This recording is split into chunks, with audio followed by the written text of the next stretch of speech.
Jesus gives us the Beatitudes in the Gospel today, this day, right after Pentecost, right after the Easter season is finished. And you could think of the Easter season as sort of a vacation, so to speak. And now we are back from our vacation, going back to work, and we have the Beatitudes before us, our plan of life to walk through life with the Beatitudes. And the Beatitudes are very high standards of poverty and purity and carrying the cross. Blessed are those who mourn, and meekness, and hungering and thirsting for holiness, and showing mercy to our neighbor, and being ready for persecution, and purity of heart, and peace. Blessed are the peacemakers. This is a great challenge for us to live the Beatitudes. The Beatitudes can be a plan to follow, but they're also a test for whether we are really living the Christian life. Do we really live in poverty? And this shows the depth of our Christianity as well, our Christian living. If we are living these things, if these characterize your life and mine, we have really, the gospel message has really penetrated into our soul and into our heart and into our thinking and our life, and shows a real true Christian, because you can't live the Beatitudes in a superficial way.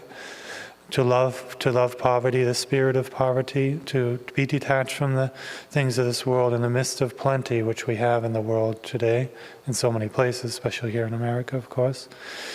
To keep that spirit of poverty, not to waste things, and not to get things that we don't need, and when so many people are in need, and we can give to charities, we can give to God, to the churches, etc. Blessed are those who mourn, who carry their crosses, who accept their crosses, who don't throw them away and choose the life of sin instead, but accept difficulties in life, and accept them generously, and offer them up to God for the conversion of sinners. And this can be sad over the sin in the world, sin in the church, sad over the offenses against God, perhaps primarily, and then also be, to carry our crosses that God will send us, and sicknesses and sorrows of different kinds, and knowing that these are for our sanctification and for helping others. We offer our sadnesses and pains for the salvation of souls, for the good of others who are on the wrong path, to bring them back to salvation and conversion.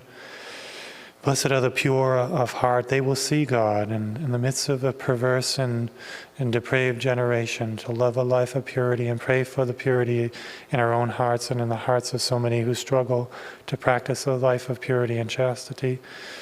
Blessed are those who are merciful, those who really look with eyes of mercy to neighbor, and don't judge them.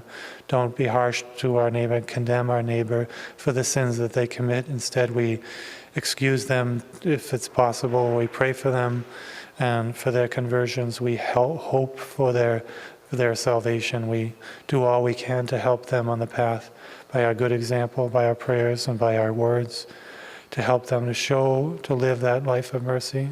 Blessed are those who hunger and thirst for holiness, who have that strong, strong desire for holiness and never lose it all the days of our life. It is that hunger and thirst and that desire that's really going to be our perseverance and be our salvation. We have to have that hunger and thirst for virtue, for improvement, for a closer love for God, closer walk in the gospel message, and that has to stay with us, and we need to radiate it and effuse it and spread it and share it and show. When people see that we strive for holiness and goodness, it is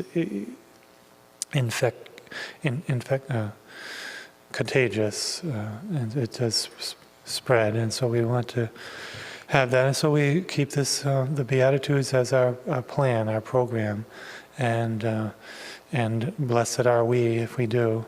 Blessed are we, we'll be happy in this life and in the next.